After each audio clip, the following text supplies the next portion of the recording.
rapide. Donc, ce webinaire fait partie d'une série de webinaires on organise chez Promise très régulièrement, quasiment chaque semaine, sur plein de sujets autour de la tech, de l'engineering, de sujets techniques, des bonnes pratiques, voilà, donc qui adresse aujourd'hui la développeur expérience. On a parlé de la semaine dernière d'évaluation des devs avec Stan Amselem, que tu connais bien, Guillaume, je crois. Ouais, yes. Voilà. Donc là aujourd'hui, on va parler sur un sujet qui nous intéresse beaucoup chez Promise, la développeur expérience. Donc je propose qu'on rentre tout de suite dans le sujet. On va te laisser dérouler, te présenter, et puis Ouais.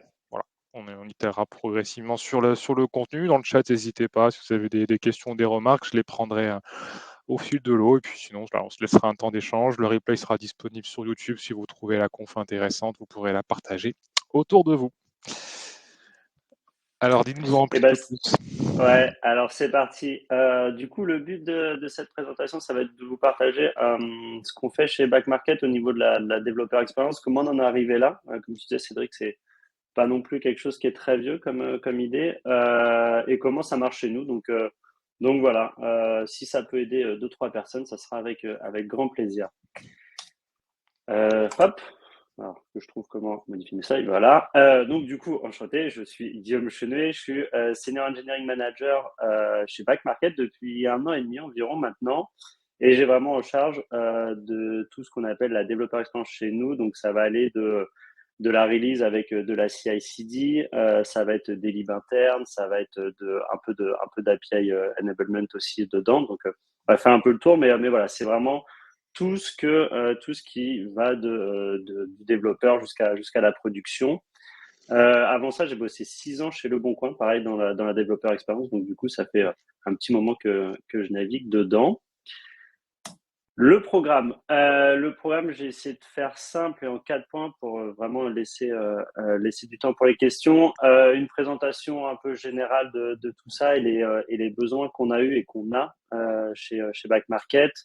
On va faire un petit tour autour du développement et de la release avec des petits tips qu'on a chez nous. On va parler un peu de Golden Pass. Donc, qu'est-ce qu'on essaye de faire pour améliorer le quotidien des développeurs et en même temps emmener tout le monde dans le même sens parce que on va voir, mais avec une taille d'entreprise qui grandit rapidement, du coup c'est important, et quelques retours d'expérience de tout ça. Donc on commence par la présentation et besoins. Donc Back Market, on va commencer par le commencement. Donc Back Market, c'est une place de marché d'appareils reconditionnés. Le but de Back Market, c'est de créer une économie circulaire autour de la tech, de pas forcément avoir le réflexe d'acheter neuf, mais peut-être d'acheter en seconde main via des professionnels qui remettent en état des appareils tech. Donc ça va du téléphone à l'ordinateur, aux consoles de jeux, aux trottinettes. Enfin, il y a pas mal de choses. Ça a été fondé en 2014, ça a eu 9 ans hier, donc c'est assez récent. Et on est présent un peu partout dans le monde, donc en Europe, dans différents pays, aux États-Unis, au Japon. Et chaque pays a sa marketplace dédiée dans la bonne langue, par exemple.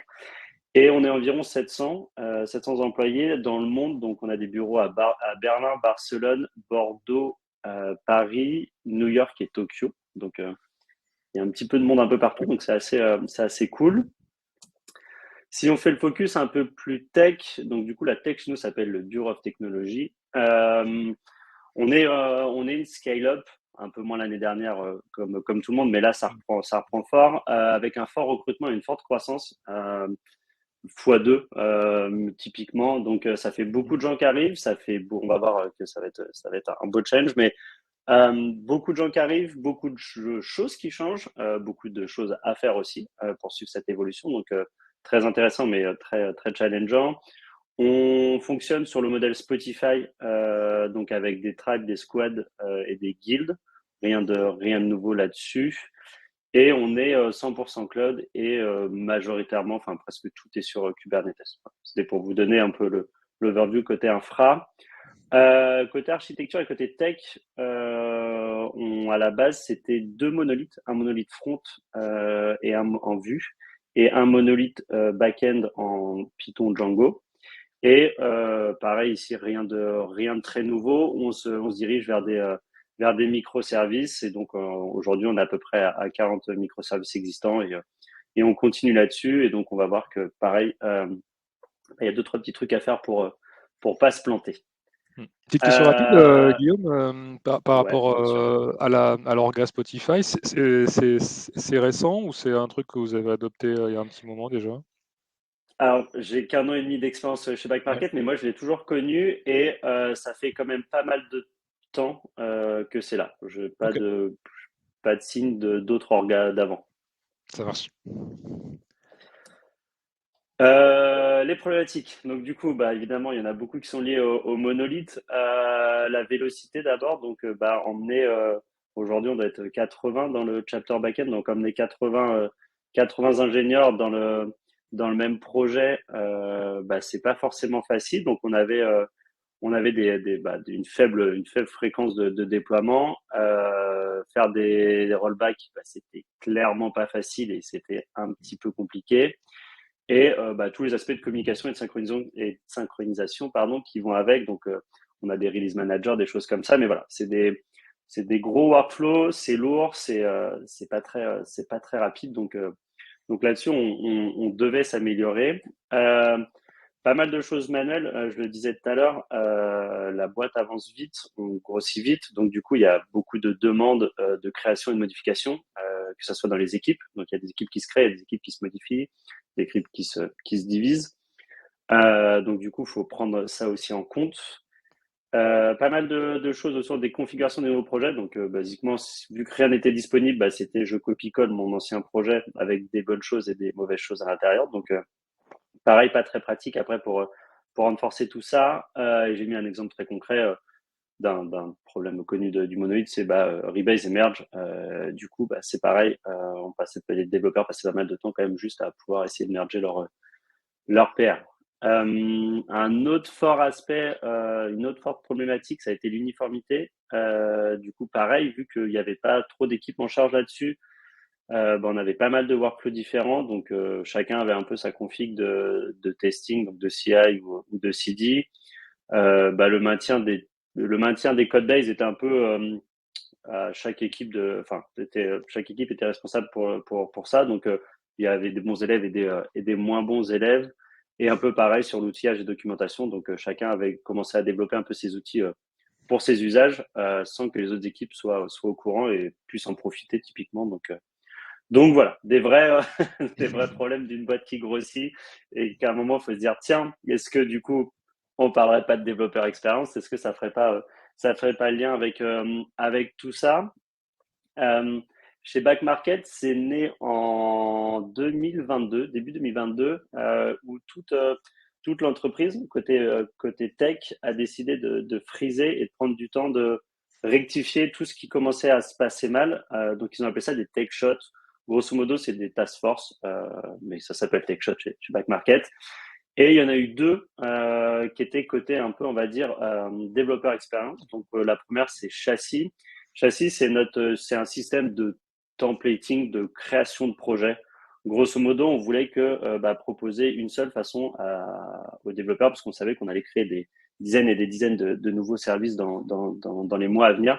On voulait créer une seule façon de faire avec les bonnes pratiques et les bonnes recommandations qu'on avait décidées chez Pack Market. Donc, que ça soit de la CI/CD, que ça soit de tout ce qui va être autour du release cycle ou même du monitoring. Voilà, toutes ces choses où on s'est dit, bah, en fait, pas besoin que les équipes réinventent la roue. On sait comment on veut faire, donc proposons ce système-là.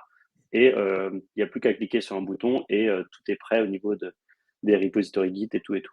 Donc C'est ça, un c'était un des scriptage premiers un projets. peu custom, pardon, ça du coup, c'est vraiment du tooling interne. Vous avez scripté un truc par rapport aux outils que vous utilisiez après dans.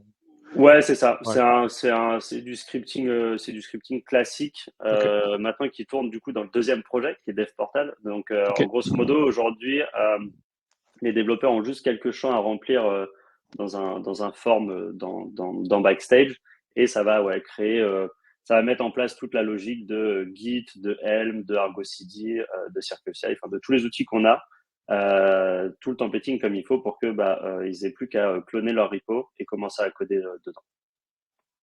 Donc, tu vas même avoir un petit skeleton de projet Python. Par exemple, si tu fais du Python, tu as déjà la lib D'accord. HTTP ou des choses comme ça. Donc, c'est vraiment, tu D'accord. n'as plus qu'à coder. Tout est vraiment centralisé du coup dans l'outil Backstage, quoi. Ouais, c'est ça. Et donc, du coup, Backstage, qui est un portail développeur, bah, pareil, on se disait, bah, c'est bien, on est beaucoup. Et c'est un peu compliqué de rester synchro et on va pas passer notre journée dans Slack à s'envoyer des messages. Donc, du coup, à un moment, bah, faut savoir où est l'info. Et donc, du coup, bah, merci Spotify qui a release Backstage et qui nous aide, du coup, à cataloguer. Du coup, ça va être tous nos services, toute notre infrastructure, toutes pardon, nos business domaines. Ça va assez loin. Je pense qu'on pourrait faire un talk Mmh. entier sur Backstage, tellement tellement que Mmh. c'est complet. Mais voilà, du coup, on a lancé ce projet pour voir si ça répondait à notre besoin de dire, bah, ok, si on grandit, c'est bien, c'est important, mais il faut qu'on reste quand même synchronisé, que tout le monde puisse aller chercher l'info de façon indépendante. Donc voilà, donc on a commencé à mettre de l'effort là-dessus. Donc au bout de ces 6 mois-là, on s'est dit, bah, ça serait bien de créer une équipe en charge de vraiment la développeur expérience. Et donc, du coup, comment cette équipe s'est faite? C'est une équipe à la base, comme souvent, qui comprend que des ingénieurs qui étaient déjà présents chez Back Market, qui avaient envie un peu de voir autre chose, qui avaient envie de s'intéresser justement à cette problématique. Donc, du coup, actuellement, dans l'équipe, on est 11 et c'est une équipe qui comprend des back-ends, des front-ends, des personnes de l'infra et même des SRE, donc vraiment sur la partie performance. Donc ça c'est chouette parce que c'est très du coup c'est autant facile d'avoir des gens qui ont déjà travaillé chez Back Market qui connaissent les problématiques et en même temps qui ont des compétences différentes. Donc ça c'est cool. C'est une équipe transverse comme souvent c'est une équipe qui est dans la plateforme donc qui va vraiment s'occuper de l'ensemble des squads et chapters chez Back Market. Donc il y a pas on n'est pas dédié à une équipe, on n'est pas en relation évidemment avec les clients finaux. On est vraiment là pour s'occuper du bien-être des développeurs chez Back Market. Et c'est aussi une équipe universelle, ça veut dire que grosso modo, on est là pour résoudre les problèmes qu'a l'organisation à un moment donné. Donc, si à un moment il faut faire plus de back-end, on fera plus de back-end. Si à un moment il faut mettre de l'effort sur du front-end, on le fera. Enfin, s'il faut faire du mobile, on fera du mobile. Donc voilà, ce qui est intéressant, c'est que d'une année à l'autre, on règle pas du tout les mêmes problématiques. Donc c'est assez sympa. Cycle de release. Le but, c'est de du coup vous présenter un peu ce qu'on utilise et pourquoi on utilise ça. Il y a 1000 bonnes façons de faire de la dev XP. Juste dans notre cadre, donc en tant que scale-up avec un fort taux de croissance, on a fait des choix particuliers. Et du coup, le but, c'est de les partager avec vous, aussi bien dans la partie développement et maintenabilité que côté CI ou CD. Donc, du coup, si je commence avec la partie développement, le premier outil qu'on a, qui paraît tout bête, mais qui est github.com. Donc, je ne fais pas de pub et je ne suis pas affilié à aucune de ces, ces technos. Mais du coup, ici, pourquoi on a fait ce choix-là? Il y avait 1000 façons de faire du Git, que ce soit Gerrit ou GitLab, par exemple. Mais on a fait github.com parce qu'en fait, c'est pas notre cœur de métier de faire du Git et on voulait quelque chose qui fonctionne sans prendre trop de temps de le maintenir. Donc, le truc qui est bien, c'est que github.com, c'est connu de tout le monde l'utilise. Donc, la courbe d'apprentissage est très faible, voire pas existante. Beaucoup de features disponibles dedans. Ça se connecte à presque tous les outils qui existent sur le marché. C'est une solution SaaS, il n'y a pas de maintenance. Ça peut être un sacré point. Au début, on commence, on se dit, je vais m'installer un GitLab, c'est cool. Quelques années après, à maintenir, Ouais. ça devient un vrai sujet ou une équipe. Donc, du coup, c'est un truc à prendre en compte. C'est sécurisé plug and play. Donc, pour les équipes sécu et IT, il y a tout ce qu'il faut. Et plus particulièrement, il y a des fonctionnalités qui sont assez pratiques. Par exemple, qu'on utilise chez nous, on utilise beaucoup la partie Code Owners pour automatiquement prévenir les gens d'aller review des PR ou même les rôles d'accès avec des droits particuliers. Donc voilà, je ne vais pas présenter GitHub plus que ça, mais c'était plutôt sur l'aspect, voilà, en fait, on a préféré prendre un outil SaaS qui fait très bien et se concentrer du coup sur les problématiques qu'on a en interne. Un autre outil qui est Renovate. Donc Renovate, c'est un peu le pendant des Pandabot chez GitHub.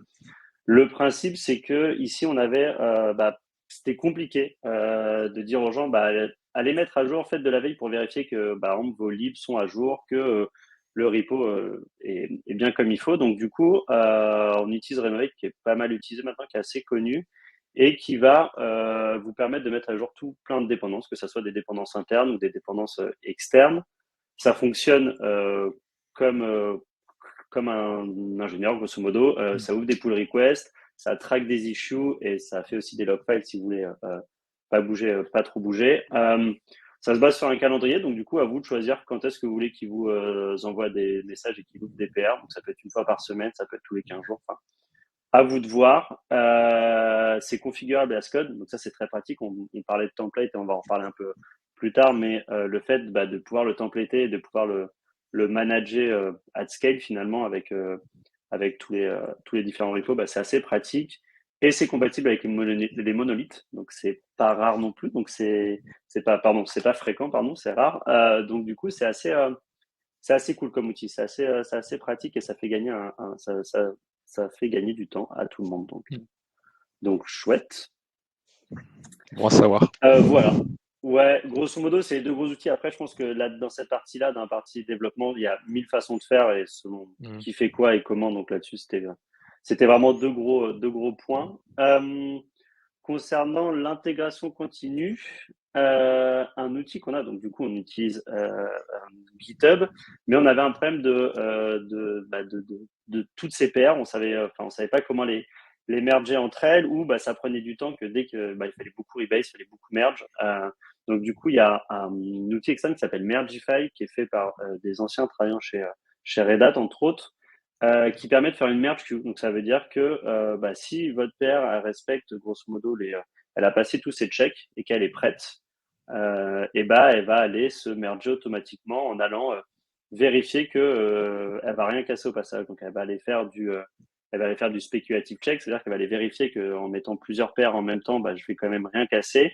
Et si elle respecte toutes ces conditions que vous avez un peu définies dans votre fichier de config, et en fait, votre release train, finalement, il n'existe plus et il passe automatiquement, il se fait automatiquement. Donc, c'est assez pratique. C'est quelque chose qui commence à exister chez GitHub, les merge queues. Pour nous, Mm. ça marche pas encore et ça remplace pas ça. On n'a pas tout ce qu'on veut, mais dans l'idée, ça commence à arriver. Donc, il y a un vrai besoin là-dessus. Ça permet de faire des workflows, ça permet de faire des freezes. Par exemple, un exemple tout bête, mais on ne déploie pas le vendredi après-midi. Du coup, ça permet de friser toutes les paires le vendredi pour pas que qu'on puisse les Prends pas mettre de dans le risque. repo. Voilà, c'est tout bête, mais voilà, c'est quelque chose qui n'était pas forcément possible avec GitHub. Donc, c'est un petit outil qu'on utilise pour ça. Donc, c'est assez chouette. Un autre outil côté CI qui est très pratique, pareil, ça aussi, je pense, un bon tip, ça commence à sortir un peu partout.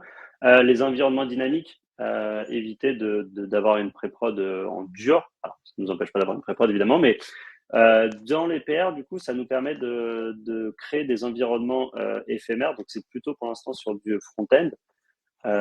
Donc à chaque PR, en fait, un mini back market se lance dans un Docker et les gens peuvent aller tester, que ce soit des workflows end-to-end, une feature, aller vérifier quelque chose.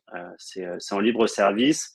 Ça permet de faire du testing en parallèle et il n'y a pas c'est pas une équipe particulière d'aller maintenir ces environnements-là. Donc ils sont vraiment là que pour un moment donné. C'est développeur friendly parce que du coup c'est directement dans les PR, donc il n'y a pas besoin d'aller dans un autre site, d'aller utiliser un outil ou tout ça. C'est directement le lien apparaît dans la PR. On peut par exemple rajouter des commentaires pour ajouter des variables d'environnement ou des choses comme ça. Et Mm. AdScale et AdCode parce que pareil, la configuration se fait directement dans les repos. Donc encore une fois, c'est assez pratique et assez facile de maintenir ça pour un repo ou 80 par exemple. Et c'est quelque chose qu'on a développé en interne, mais qui existe sur le D'accord. marché aussi, je crois. Voilà. Ouais. Et derrière, vous vous basez sur les GitHub Actions là, On fait pour la du CI? Helm, on se base, ouais, c'est ça, on se fait entre la CI et, Ouais. et les repos directement. Ouais. Enfin, sur tout le process de CI/CD, je veux dire, c'est GitHub Action. Notre CI, c'est Circle CI pour l'instant. Enfin, c'est entre GitHub D'accord. Action Ok. et Circle CI. On va dire que nos workflows classiques, qui sont les builds, les tests end-to-end, des choses comme ça, c'est du Circle CI. et toutes les petites actions qui nécessitent des webhooks précis ou des réactions à des événements très GitHub, on utilise GitHub Action pour ça, parce que ça marche bien. D'accord. Et une question complémentaire dans le chat, quelqu'un demande quels outils vous utilisez pour gérer ces environnements dynamiques. Donc tu parlais de lancer un Docker à la volée, c'est derrière comment ça se Ouais, passe? en gros, c'est un bot GitHub qui surveille ça et ça lance des conteneurs via des charts Helm dans Argo CD qui se lancent sur un cluster Kubernetes dédié, pour faire très simple. D'accord. Et quand l'APR est clôturée, j'imagine que tu as un event Il qui te dit se... qu'il faut Ouais, péter l'environnement, quoi, un truc comme ça. c'est ça, ouais. Ok. Et tu peux aussi jouer avec des labels en mode, j'ai pas besoin de DSE, donc c'est pour Dynamic Staging Environment. J'ai pas besoin de DSE, donc le crée pas ou détribue-le si tu avais commencé à le Hmm. créer. Et question en parallèle, à quel point les équipes ont de l'autonomie, par exemple, pour modifier les scripts GitHub Action, Circle CI? Est-ce qu'ils ajoutent simplement de la config en plus et ensuite vous ingérez ça, ou est-ce qu'ils ont la liberté de le faire sans Euh, passer par vous? ils peuvent le faire. En gros, on part du principe que l'équipe qui est en charge enfin, on va prendre un service, un microservice. Donc un microservice chez nous, c'est un repository c'est un projet de code et un projet de config, donc vraiment en mode GitOps. Et ils sont admins sur les deux repos. C'est-à-dire que s'ils veulent modifier ou améliorer leur CI, bah, ils peuvent. Ils ont accès vraiment à tout. C'est eux qui vont aussi gérer les droits par rapport à donner aux autres équipes, par exemple, s'ils veulent faire un peu d'inner sourcing ou des choses comme ça. Ils sont vraiment autonomes. On va voir un peu plus tard. On essaye d'enforcer des bonnes pratiques et de respecter des bonnes pratiques, comme par exemple des checks de sécurité, des choses comme ça qu'on voudrait avoir un peu partout. Ok. Mais il y a quand même un fort aspect enfin, c'est basé sur la confiance bah, tu sais mieux que tout le monde parce que bah, c'est ton repo, donc on te fait confiance, il n'y a pas de souci. Donc ouais. Et pour l'instant, il n'y a pas de mauvais cas d'usage. D'accord. Donc voilà pour la partie CI, si je dis pas de bêtises. Hop, j'ai perdu. Toc. Côté CD, alors il va pas y avoir grand chose d'impressionnant, mais deux outils. Donc on utilise Argo CD. Donc comme je disais, on est vraiment 100% cloud et 100% cube. Donc du coup, on a fait le choix d'utiliser Argo CD, qui est parfaitement adapté à Kubernetes et au fonctionnement GitOps. Du coup, ça permet, pour faire très rapidement, ça permet de suivre en fait l'état d'un repo. C'est pas des webhooks, on lui parle pas directement, c'est lui qui vérifie en permanence l'état du repo. Donc ça permet en fait c'est beaucoup plus simple à manager et c'est plus safe, grosso modo, pour nous en tout cas. C'est Ascode. On utilise des charts Helm pour la définition des jobs. Grosso modo, quand en gros, dès que des paires sont mergées côté code, ça vient ça vient builder des containers et ça les envoie sur un registry Docker. Et côté config, du coup, ça vient mettre à jour le chart Helm avec la nouvelle version de l'image à prendre. Et comme ça génère un changement, du coup, Argo CD le voit et met à jour du coup l'environnement en pré-prod, en prod, selon plusieurs étapes. Donc voilà, donc c'est assez pratique. Ça permet de s'utiliser du coup Argo CD en achat, donc c'est assez robuste. Vous pouvez déployer sur X clusters en même temps, donc c'est pareil, c'est assez pratique. Et niveau sécurité, bah, c'est comme le reste, on peut faire du SSO, des choses comme ça, donc c'est assez facile à utiliser en termes de requirement pour les autres équipes Mhm. autour, comme l'équipe Sécu. Je l'avais déjà Et utilisé aussi. Il me semble que tu peux faire aussi des rollbacks faciles quoi, sur Argo. Tu as un menu ouais, dédié. alors C'est pas... Ouais, pas ça facile. dépend comment tu as fait ton appli derrière, mais oui, du Ouais. coup, clairement, ouais, avec un bouton, tu reviens à l'image d'avant. Ouais, pour du stateless, par exemple, c'est super pratique. Tu as juste à appuyer sur un bouton et tu reviens à l'étape d'avant et c'est fini. D'accord. Donc ça, c'est cool. Et ça se base, du coup, comme c'est vraiment Cube, il va aussi aller vérifier que tout s'est bien passé dans Cube, que tu as bien rollout, que tes pods ont bien rollout avant d'envoyer la nouvelle version et tout. Donc, non, Mhm. c'est vraiment le meilleur copain de Kubernetes, honnêtement. D'accord. Donc voilà. Bon, bah celui-là, on va passer vite dessus. Je pense qu'il n'y a plus trop à présenter. Du coup, on utilise Kubernetes, qui est du coup assez pratique, qui est un orchestrateur de containers avec plein de bonnes idées dedans qui permet de faire, comme tu disais, Cédric, de faire des rollouts et des rollbacks assez faciles et assez automatiques. Logiquement, si c'est bien configuré, il ne devrait jamais casser quoi que ce soit. Ça fait l'horizontal scaling assez facilement. Enfin, ça résout plein de problèmes qui avant étaient des gros problèmes. Aujourd'hui, c'est plus du tout des problèmes. Donc ça, c'est pas géré dans notre équipe. On a vraiment une équipe infra qui gère ça, mais du coup, on s'appuie sur Cube et ça fait, c'est vraiment la dernière partie de la développeur expérience chez nous. C'est là où ça finit. Donc voilà, rien là-dessus, rien de foufou. Vraiment utiliser des standards. L'idée derrière tout ça, c'est vraiment de dire, là, on n'a pas beaucoup de plus-value. Utiliser vraiment tous les standards qui existent, puisque on a les mêmes problématiques qu'à peu près toutes les boîtes. On scale, on a besoin de redondance, on a besoin d'avoir toutes ces choses-là. Donc, autant utiliser des choses qui marchent et pas de recréer des choses en interne. Voilà pour la première partie.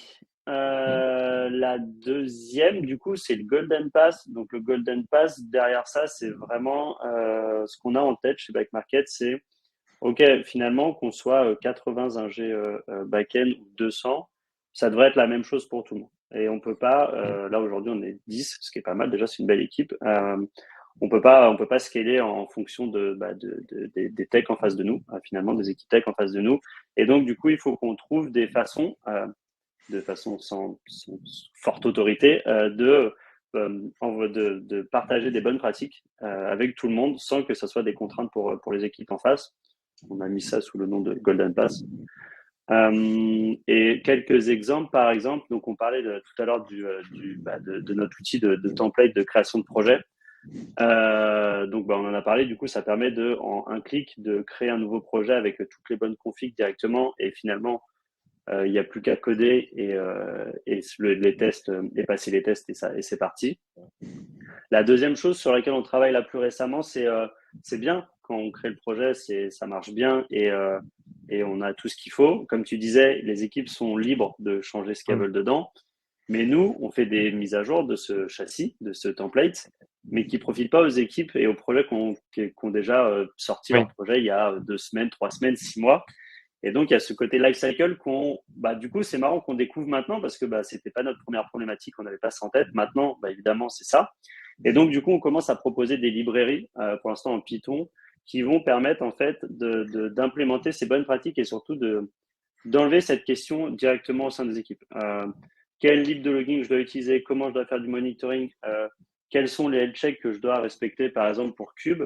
Et en fait, comme on a la chance d'avoir des équipes infra et SRE à côté de nous qui sont capables, ou même les chapters directement, qui sont capables de nous donner ces bonnes pratiques, on n'a plus qu'à nous les mettre en place et proposer toutes ces librairies qui nous aident en fait à ce que ça soit plus une question chez nous et encore une fois du coup via Renovate on peut les mettre à jour facilement, que c'est pas invisible mais c'est facile pour les équipes, du coup elles ont pu à maintenir ça et voilà. Donc ça c'est une grosse partie pour nous et en termes de transformation c'est ce qui fait que on perd pas trop de temps du coup, parce qu'avant vraiment créer un repo ça pouvait prendre plusieurs jours. Aujourd'hui c'est en moins d'1 heure. Je crois qu'il y a une équipe qui a réussi en moins d'1 heure d'aller en prod. Il n'y avait pas grand chose de coder dedans, mais techniquement c'était possible en 1 heure de partir d'un skeleton à la prod. Donc ça c'est cool, c'est assez cool et ça permet nous en tant que DevXP d'enforcer pas mal de bonnes pratiques dedans. Donc voilà, ça c'est une question par rapport à ces. Même si on parlera un peu après, je crois, de ce sujet-là, mais là tu parles par exemple de logging.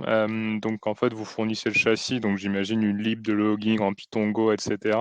Sauf que derrière, j'imagine tout ça, quand ça part en prod, c'est des microservices, vous devez avoir des services qui collectent les logs, etc. Et pour que les logs ils soient utiles, je pense qu'à un moment donné, il faut que ce soit bien écrit, ce genre de choses. Ça, c'est peut-être plus difficile à automatiser. Ça veut dire que vous accompagnez les équipes, vous les formez, vous documentez un peu sur quand est-ce qu'il faut loguer, qu'est-ce que tu logs, qu'est-ce que tu logs pas, ce genre de choses.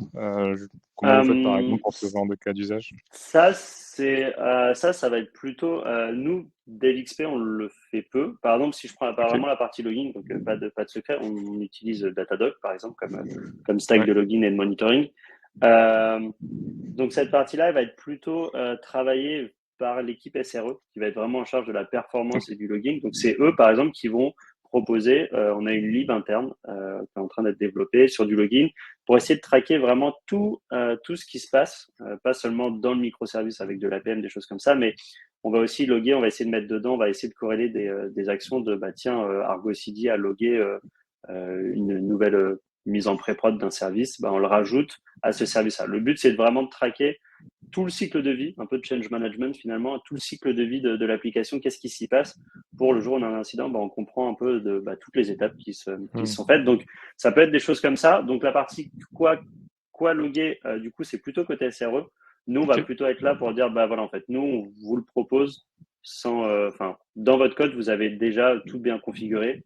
Il n'y a plus qu'à appeler ça où vous pensez que c'est important. Et sinon, le reste, c'est fait par défaut. Ok, ça marche. Donc voilà, j'essaie de garder du temps pour les questions.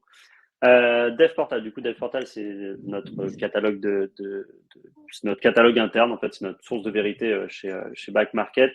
Donc, c'est basé sur Backstage, comme je le disais, et ça permet vraiment d'offrir un portail développeur pour pas mal de choses. Donc, j'en ai listé quelques-unes, mais du coup, on y liste presque tous les repositories qu'on a. Donc, on en a 900. Donc, c'est quand même plutôt pas mal de savoir un service, à quelle équipe il appartient, dans quel état il est. Est-ce que c'est est-ce qu'il est en prod, est-ce qu'il n'est pas en prod?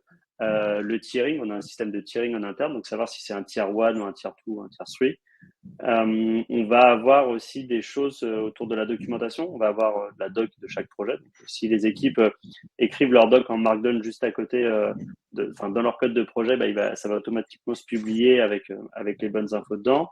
On utilise un Tech Radar. Pareil, ça, c'est un outil qui a été développé par Zalando, si je ne dis pas de bêtises, qui permet, du coup, pareil, vous avez 80 ingés qui arrivent d'un coup. C'est compliqué de leur dire pourquoi on doit utiliser Python et pas Go et pourquoi il ne faut pas se lancer sur un nouveau service en Java, par exemple. Voilà, ça permet, c'est des choses qui permettent encore une fois d'enforcer, de garder toutes les infos au bon endroit et consultable async, c'est-à-dire pas forcément avoir une discussion ou demander en permanence, que cette question arrivera toujours. Donc c'est assez pratique. Et il y a toute une partie de template aussi qui existe. Donc, je disais, les nouveaux services. Donc, par exemple, finalement, on a branché notre châssis derrière DevPortal. Il suffit de mettre le nom du projet, une description, à quelle équipe ça appartient, à quelle équipe on le relie, et le nom d'un channel Slack où on va envoyer les notifs de déploiement. Et tout se crée automatiquement. La personne récupère le repo de code et peut coder directement juste après. Donc, il y a plein d'étapes qui se font dedans derrière et tout, mais voilà pour l'idée. Ou les groupes, on a vu aussi ça, c'est assez marrant, c'est la première fois que je voyais ça vraiment dans une boîte. Comme on avait plein d'équipes qui changeaient, qui se renommaient et qui se créaient, on a un générateur de groupes, pareil, qui va aller créer un groupe dans Okta, qui va aller créer un groupe dans Google Group, qui va aller créer un groupe dans Slack, dans GitHub, ça va aller créer des groupes aussi.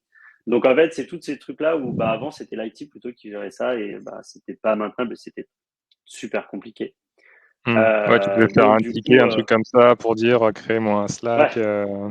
Ouais, c'est ça. Ouais. Créez-moi Slack, c'était encore assez ouvert, c'était cool, mais il y avait créer l'équipe. Nous, c'était par exemple, il me faudrait l'équipe avec le bon nombre de personnes dans GitHub, par exemple, pour avoir les reviewers automatiques, des choses comme ça. Et c'était du coup pas mal. Donc, on l'a fait à Scode. Donc, on a un service à Scode. Et donc, entre DevPortal qui fait le petit formulaire de création avec les bonnes infos, il y a tout un système. Donc, ça utilise Terraform derrière. Et ça vient mettre à jour un peu tout partout automatiquement. Et c'est Ascode, donc du coup, c'est sûr que le groupe bouge pas tant que les infos sont pas modifiées. Donc ça permet aussi de ne pas avoir trop de transfo manuels là-dessus. Donc c'est pareil, même but à terme, c'est rendre tout ce qu'on peut en libre service parce que ça fait du gain de temps à tout le monde et c'est pas, ça nous permet de travailler sur d'autres choses. Donc assez cool. Mais vraiment, Backstage, on peut en parler en long, en large, en travers. Oui, c'est vaste. C'est vaste. Super. C'est intéressant à ce sujet de la documentation. Enfin, je pense qu'il y a des personnes ici qui sont là, qui connaissent un peu ce qu'on fait chez Promise, mais nous, c'est vraiment un sujet aussi qu'on traite, qu'on voit chez nos clients, ce sujet de la documentation at scale, et en particulier autour des standards et des bonnes pratiques de développement. Là, on parlait par exemple de logging, mais ça peut être sur n'importe quel sujet. C'est vrai qu'il y a certains types de documentation qui sont plus faciles à diffuser que d'autres. Quand c'est des procédures, tu vois, one shot de comment tu fais un setup, t'installes un truc, ça se retrouve bien. Alors, je connais pas bien Backstage, je sais pas si ça remplace genre Notion par exemple pour tout ce qui peut être doc technique ou si vous utilisez un truc en parallèle, enfin, si vous avez un Notion en parallèle. On a Ou un Confluence comme tout le monde, mais grosso Confluence, modo, ouais. ouais, c'est du MKDocs. Grosso modo, c'est juste de la D'accord, publication de doc MKDocs classique. d'accord, ouais. Et bah, effectivement, c'est vrai que l'état d'esprit de ce qu'on fait chez Promise, c'est de se dire, bah, sur le sujet en particulier de tout ce qui concerne les best coding practices, en fait, on se rend compte qu'il y a quand même des manques au niveau de ces outils comme Confluence et c'est pour ça que nous on a travaillé sur l'intégration après dans les IDE, dans les revues de code pour pouvoir fluidifier le partage et la circulation des bonnes pratiques. Ça fait partie de cet esprit montée en compétences, documentation. Donc c'est clairement des sujets qui me parlent. On l'a pas testé Backstage. J'ai l'impression de ce que tu dis que dans un contexte startup avec une équipe, ça fait moins de sens. Mais en tout cas, c'est vrai que quand on commence à avoir pas mal d'équipes, ça peut faire pas mal de sens. Ne serait-ce que se dire, c'est marrant, il y a une équipe fonctionnellement, elle fait ça peut m'intéresser. Parce que sinon, tu navigues un peu, j'imagine, dans GitHub avec des mots-clés ou tu demandes un truc sur un Slack ou un truc comme ça. Et tu peux créer Ouais, des dépendances, j'imagine, un peu. Tu dois pouvoir dire tel service a besoin de tel service. Comme ça, les gens, quand ils font une modif, ils savent un peu qui vont impacter. c'est vraiment ça. Mais comme tu dis, enfin, autant Backstage, ouais, il faut avoir une certaine taille parce que c'est pas magique non plus. Faut pas mal le développer quand même. Il fournit juste un framework et à chacun de le développer. C'est intéressant quand tu commences à voir que tu perds de la synchro, tu vois. Et vraiment, bah, Ouais. Promise, il y a cet aspect là-dedans. Et dans la DevXP, il y a quand même cet aspect très fort. C'est comment j'impacte les gens au meilleur moment. Parce que le but, c'est pas Mm. de leur dire en CI, ah bah tiens, en fait, tout ton pattern, il est mal codé parce que c'est pas comme ça qu'il fallait faire, t'avais qu'à lire la doc. Tu vois, ça, c'est vraiment le truc que Ouais. personne ne veut faire. Ce que vous faites, vous, c'est super bien parce que c'est au plus proche de la création. Finalement, c'est là où les gens écrivent du code. Donc, c'est le meilleur endroit pour donner des bonnes pratiques. Nous, on le fait un peu plus haut avec Backstage pour l'instant. Mais voilà, c'est la même chose. C'est où est-ce que j'ai ma source de vérité et comment je suis sûr de pas perdre de temps ou de bien faire les choses finalement Mm. selon les guidelines ou tout ça. D'accord, ouais. Ok. Euh, Une petite question en parallèle, ouais, sur la recherche de doc. Est-ce que c'est efficace? Est-ce qu'ils ont intégré de l'IA aussi ou pas? Non. Alors, pardon, la search est efficace. Derrière, il y a plusieurs moteurs. Ça peut être un solaire ou ça peut être de l'Elasticsearch, par exemple. Il n'y a pas d'IA.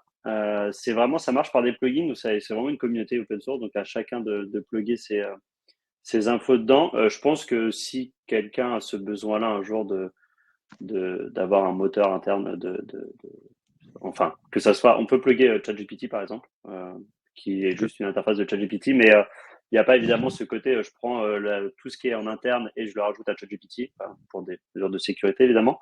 Mais si quelqu'un a besoin un jour de créer un moteur, un moteur d'AI interne et de le mettre dans Backstage, c'est clairement possible. C'est que de l'API finalement, c'est Ok. comme un projet moderne.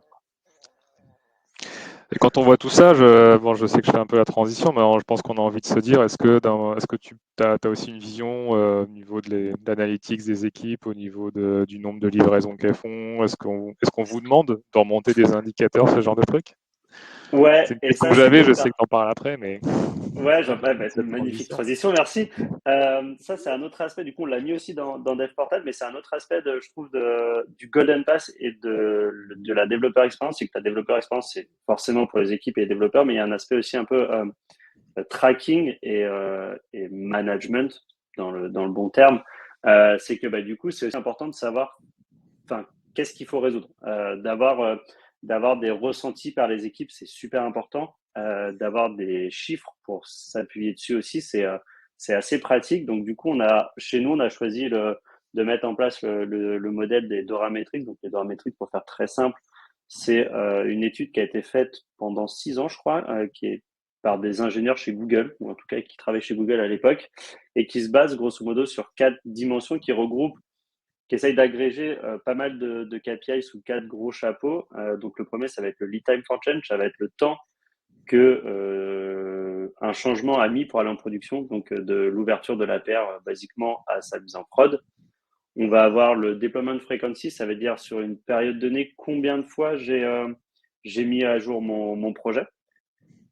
Donc ça, c'est les deux KPI de vélocité. On va avoir deux KPI de quality à côté. Donc ça va être le change failure rate. Donc sur ces X fois où j'ai mis à jour mon code, combien ont provoqué un incident?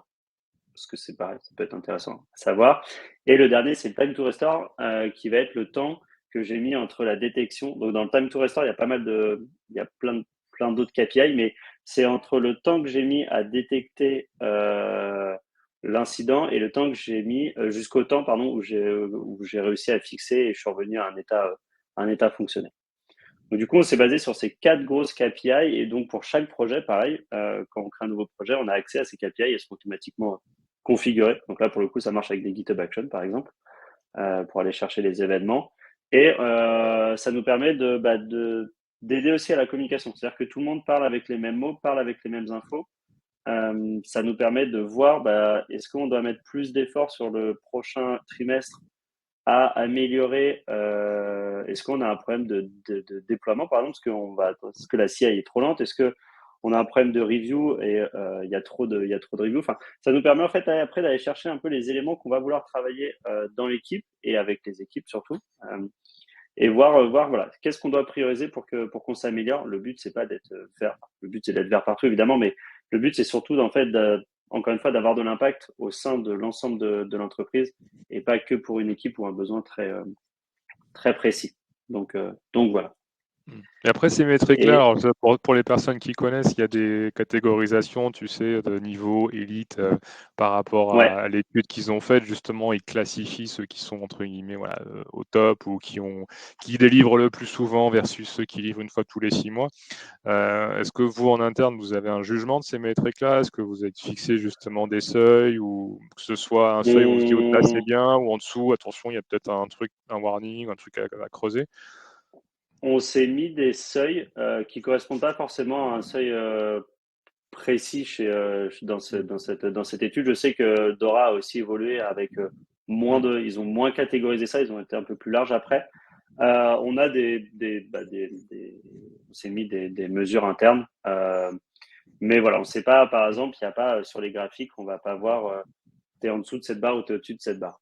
Pour l'instant, Ouais, on s'est dit en fait, il faut, il y a eu cet aspect en toute honnêteté qui est bah, de traquer des métriques de delivery, ça peut être mal vu par les équipes de bien dev. sûr. Ça peut être vraiment du tracking, ça peut être vu comme un outil de management, des choses comme ça.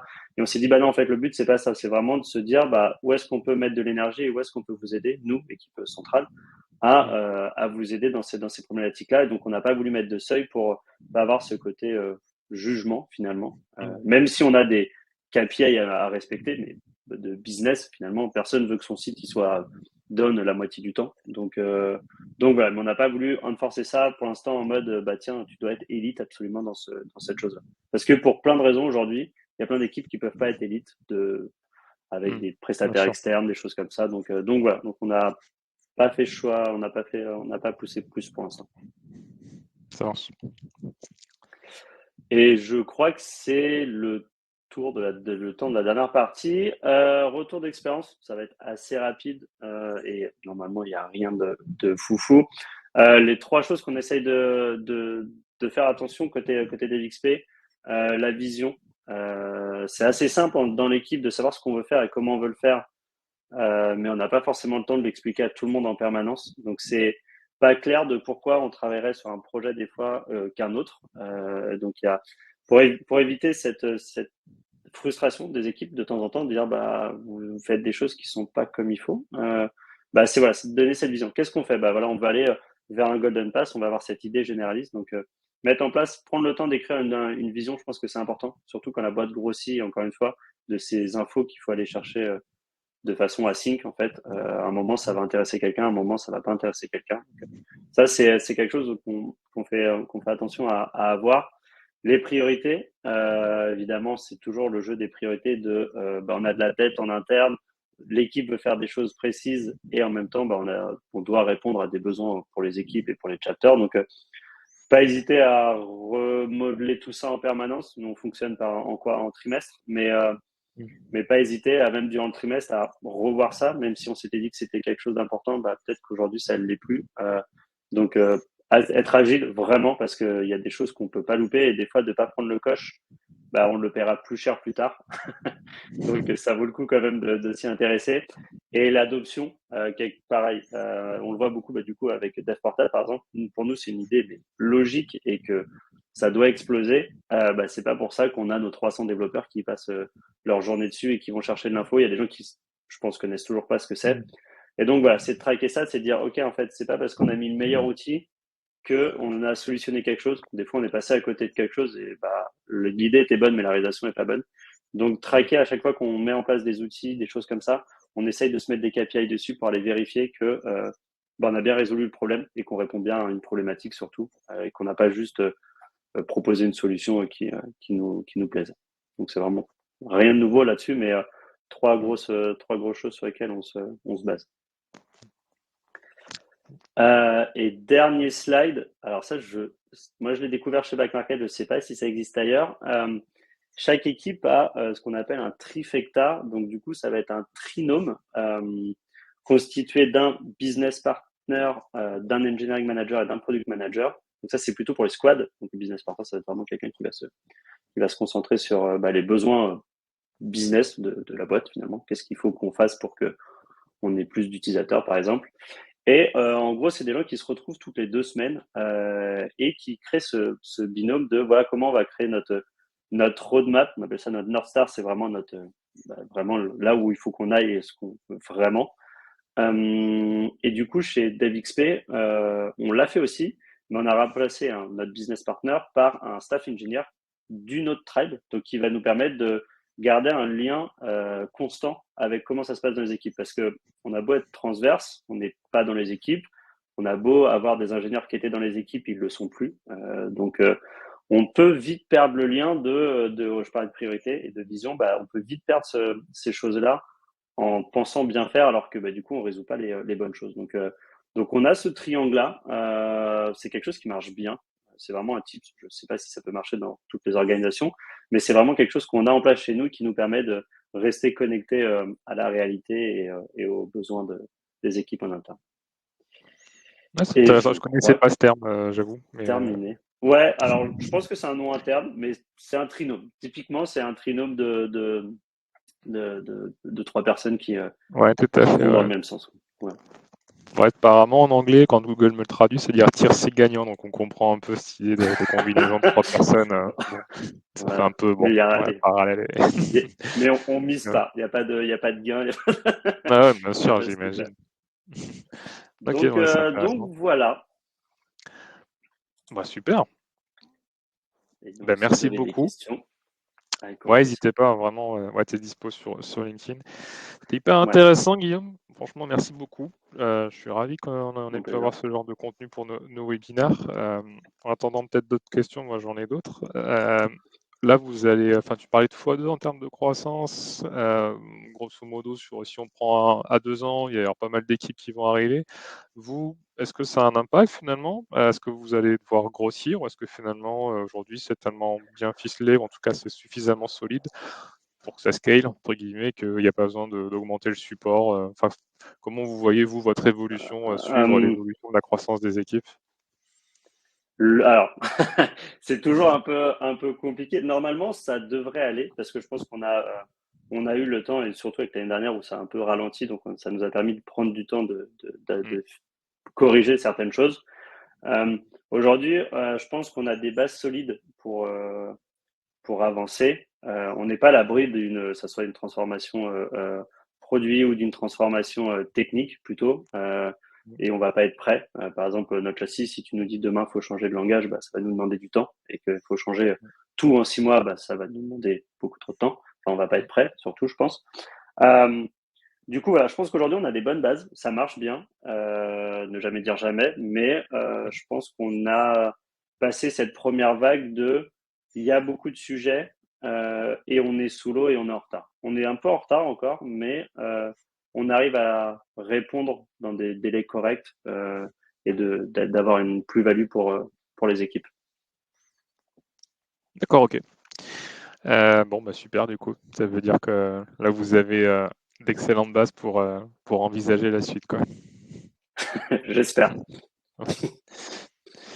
Bon, mais c'est top. Et je regarde en même temps. Ouais, bon, après, s'il y a d'autres questions qui viennent, mais faut dire que c'était super clair. Et par curiosité, parce que du coup, Backstage, pour le coup, c'est un open source, c'est un outil que vous devez maintenir, vous. C'est un des seuls outils que vous maintenez finalement en interne. Ouais, c'est vrai que c'est un des seuls outils qu'on maintient. C'est ouais, du coup, c'est open sourcé, donc c'est quelque chose qui existe chez Spotify depuis des années, des années. Ils ont 5000 Ouais, ingénieurs, je crois, hein. Et ils avaient ce problème un peu partout dans le monde en plus, de comment trouver toutes ces infos. Donc ils ont créé ce portail-là. C'est quelque chose qui existe, hein, les portails de développeurs dans les boîtes en général. Et ils se sont dit, en fait, c'est cool, on pourrait le partager. Donc leur version qu'ils ont eux est un peu différente de l'open source. Ils essayent d'open sourcer des choses. On sait que c'est compliqué des fois open sourcer des choses. ouais, Euh, et donc du coup, ils ont fait un système c'est un framework, c'est du TypeScript grosso modo. Et il y a tout un système de plugins. Donc, il y a des plugins pour GitHub, CircleCI. Il y a une entreprise qui fait ça en SaaS même maintenant. Et donc, voilà, le but, c'est que chacun contribue un peu. mm, Dedans, on peut tout retrouver. Nous, par exemple, sur un service, on va avoir tous les builds en cours, toutes les PR ouvertes, les Dora Metrics, le nombre de pods par rapport au cluster où ils sont rangés, d'accord. des infos de KPI, des infos de quality, pardon. Donc, on va trouver du Sonar Cloud, des choses comme ça. La documentation. Donc, en fait, grosso modo, si je veux m'intéresser au service Toto, par exemple, du coup, j'ai tout à portée de main, le nom de l'équipe, si c'est en prod, quand est-ce que ça a été déployé la dernière fois. C'est vaste. Ça me permet D'accord. vraiment, et j'ai pas, et à la base, je connaissais peut-être même pas l'équipe qui gérait ça. Donc voilà. Ok.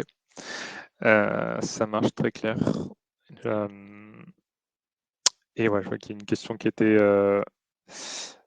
est-ce que ouais, pour les environnements dynamiques, vous déployez tout? C'est une version, ouais, je crois que c'est une version packagée, tu disais, un mini back Ouais, market.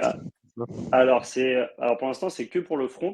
Donc du coup, Ouais, on se connecte derrière à la pré-prod côté back-end. d'accord, ok, Et donc on a une mono, enfin, on est en train pareil de passer en micro front-end, mais pour l'instant, on a une mono application front-end. Donc du coup, c'est juste cet environnement-là qui vient se connecter à la pré-prod. d'accord. Et moi, j'avais une dernière question, je ne veux pas trop non plus trop déborder, ça fait bientôt 1 heure, je t'avais promis une petite heure, je vais quand même te laisser le temps de manger. Si on parle de pratiques autour notamment, tu vois, de la revue de code, si jamais, parce que si on parle de développeur expérience, tu as notamment collecté les points de friction et parfois une des frictions qu'ont les équipes, c'est dans les process de revue de code, par exemple, il y en a qui vont dire ça met trop de temps ou alors il y a beaucoup de latence, des points de blocage, etc. Est-ce que vous allez intervenir là-dessus, sur ces pratiques-là de dev en équipe, ou est-ce que finalement vous allez plutôt essayer de comprendre avec le ou la tech lead dans l'équipe comment est-ce qu'on peut améliorer ça? Il y a un peu de tout. Par défaut, on laisse les équipes ou les chapters, selon comment ils veulent s'organiser, mettre de leur workflow grosso modo et de leur release. On va pas les dire, tiens, il faut absolument que tu releases en moins de 4 heures. Donc on essaye via, par exemple, le lead time à donner des outils aux gens pour comprendre où est-ce que c'est long et pourquoi il y aurait des Mm. frictions. Si les Ouais, équipes ont besoin de nous, on vient un peu regarder un peu dedans comment ça se passe et donner des bonnes pratiques ou mettre en place des outils. Je parlais de Mergify, il y a des choses comme ça. Peut-être que c'est long parce que les PR s'accumulent et que c'est compliqué. Pareil pour les PR de mise à jour de librairie. Euh, on laisse vraiment les gens en autonomie. On leur met des bonnes pratiques au début avec, par exemple, le châssis, donc avec toute la config GitHub de base. Mais après, logiquement, les équipes sont assez dynamiques. S'il y a des gens, c'est plutôt senior back market au niveau de l'ingénierie. Donc, il ok. n'y a pas trop de friction. C'est plutôt en self-service. Si les gens ont besoin de nous, on est vraiment dispo et avec grand plaisir. Mais c'est peu arrivé et il y a peu de friction là-dessus.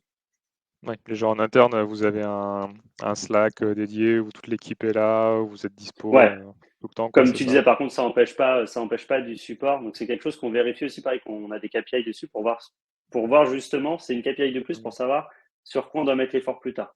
Si on a eu beaucoup de questions sur une problématique précise, et du coup, c'est peut-être qu'il y a un sujet à faire derrière. Mais oui, ça n'empêche pas le support et ça n'empêche pas. Après, ça reste, on est 300 à la tech, donc ça n'empêche pas d'aller parler aux gens, ça n'empêche pas de discuter et tout et tout. Tout à C'est fait, pas hein. inhumain du tout. Mais Mais tout ce qui peut être consommé facilement, on essaye de le rendre accessible, comme je pense comme toute boîte. Ouais, tout à fait. Parce que c'est un détail, hein, mais je sais que là, il y a pas longtemps, j'ai croisé quelqu'un qui bosse dans une grosse organisation aussi et qui me disait qu'il y avait une équipe. Alors, c'était pas développeur expérience, mais c'était un peu équivalent, tu vois, support. Et voilà, humainement, c'était un peu compliqué. Il y avait plein d'équipes qui osaient même pas leur parler à ces gens parce qu'à chaque fois, ils se faisaient renvoyer bouler, tu vois. Donc, je pense que quand tu arrives à avoir un climat où les gens sont à l'aise à venir te voir, bah déjà, c'est bien, tu peux être content. Parce que c'est pas le Ouais, cas ouais, partout. ouais. Non, non, c'est vrai. Et vraiment, tu vois, on l'a vu. Euh, Au début, on avait beaucoup de questions sur un peu tout. Et en s'améliorant, en mettant plus en place des docs, en résolvant surtout beaucoup de problèmes communs, maintenant, on s'est fait cette réflexion récemment de ah, on a encore des questions, mais elles sont beaucoup plus complexes à résoudre et beaucoup plus techniques, ce qui est du coup très Mhm. bien, mais ce qui nous prend le même temps de support, malheureusement. Mais du coup, c'est cool. Tu vois aussi cette évolution de t'avances, tu auras toujours des problèmes et c'est normal, mais tu avances dans la complexité des problèmes. C'est rigolo. C'est vrai. Et si je peux me permettre une dernière question? Autant que tu veux, Allez. pas de souci. Est-ce que, par exemple, il y a voilà, une équipe, elle a eu un bug en prod, un bug un peu majeur, un truc sur lequel voilà, vous avez dû creuser, chercher la route cause, etc. Est-ce que vous avez un process en interne de capitalisation, de partage? Alors, je fais référence à, je ne sais pas si tu connais tout ce qui est Dantotsu, là, ce qu'il avait fait chez Toyota, tu sais, dans ses usines, où dès que tu as un défaut en 24 heures, tout le monde sait pourquoi il y a eu le défaut, etc. Là, comme tu as plein d'équipes isolées, c'est intéressant aussi d'avoir, de mettre en commun ce genre de truc. Et si par exemple, vous accompagnez une équipe à résoudre un bug en prod, est-ce que derrière, voilà, vous avez quelque chose pour essayer de se dire, bon, ben, on va communiquer d'une certaine façon pour que les 79 autres puissent se dire, tiens, ce truc-là, ça peut m'arriver, et ce problème a déjà eu lieu dans d'autres équipes. Ouais, alors la partie incidentologie, on appelle ça incidentologie, elle est Ok, dans les mains de l'équipe SRE. Et comment ça marche très rapidement. On a un outil qui s'appelle Incident.io qui nous permet en fait de gérer des incidents très rapidement. Donc, que ça soit une alerte dans PagerDuty ou quelque chose comme ça qui crée un incident ou un humain qui crée un incident parce qu'il a vu un comportement bizarre, ça va créer un incident. Automatiquement, comme c'est bien rangé et bien défini, on va avoir un incident leader qui va prendre en charge l'incident, qui va communiquer sur l'incident. Ça va automatiquement pinguer des gens autour qui sont en rapport, que ce soit du produit ou de la tech, qui vont s'occuper de manager l'incident techniquement, de mitiger, pardon. Donc il y a tout un chaîne, ça crée un chaîne automatiquement sur Slack avec toutes les infos. Ça fait des pings automatiques pour donner des nouvelles, ça crée un channel Zoom, enfin, tout ce qu'il faut pour que les équipes communiquent entre elles. Et à la fin, du coup, pour répondre à ta question, à la fin, pour fermer l'incident, il faut écrire un post-mortem de l'incident pour expliquer les routes causes, les actions à prendre pour pas que ça se reproduise. Et on a un d'accord. meeting toutes les 2 semaines, si je dis pas de bêtises, de review d'incidents pour être sûr que tous ces incidents soient, enfin toutes ces actions à prendre soient bien prises pour pas que ça se, ça se reproduise. Et Oui, donc tout ça c'est accessible pour toute la tech. Il y a pas de secret, tout le monde d'accord. peut y accéder. Mais c'est un process, c'est un workflow très précis. Je pense que ça peut être un talk à part entière, Mhm. tellement que c'est Ouais, intéressant aussi, c'est complet. Mais voilà, ouais. je pense un peu comme les bonnes pratiques, comme tout le monde aujourd'hui, d'essayer d'avoir ce système-là. Mm. Ouais, donc effectivement, moi je suis leader dans une équipe, j'ai un souci, je peux aller chercher quelque part dans la knowledge base de Incident.io, est-ce que quelqu'un a eu ce truc qui peut se ressembler, et donc après j'ai Ouais. accès à tout le détail. Ouais, top, ok. Je connaissais pas l'outil, mais je vois un peu l'idée, ouais. Génial, écoute, on pourrait encore discuter longtemps, mais je crois qu'on va quand même s'arrêter, ça fait 1 heure. Ouais, Arthur Dantotsu, forcément, ça on connaît. Tu connais dans tout ce qui est dans Totsu, Radio, De nom, ouais, Qualité pas Radicale, Toyota, parfaitement, tout mais ça? Ouais, c'est un peu le même esprit. du Vous concept. avez l'idée. Génial en tout cas. Merci beaucoup encore, Guillaume. Je te propose qu'on s'arrête là pour ce Ouais, webinaire. avec Euh, grand plaisir. Merci à Promise et merci à toi pour le temps de parole et avec d'avoir partagé tout plaisir. ça. Très content. Très, Nous très cool. aussi, ravis d'avoir pu découvrir un peu plus la tech chez Back Market, en tout cas avoir un micro aperçu. Donc voilà, j'espère que je vous souhaite plein de belles choses pour les mois qui viennent. Et puis Merci merci à beaucoup. tous et toutes d'avoir été avec nous aujourd'hui. Puis encore une fois, n'hésitez pas à partager le replay ces prochaines heures. Je pense que le replay sera en ligne cet après-midi. Je te dis à très bientôt, Guillaume. Encore merci. Yes, merci beaucoup. Et Merci passe une Cédric, bonne à journée. bientôt et à toi aussi. Bye bye. Salut. Ciao tout le monde.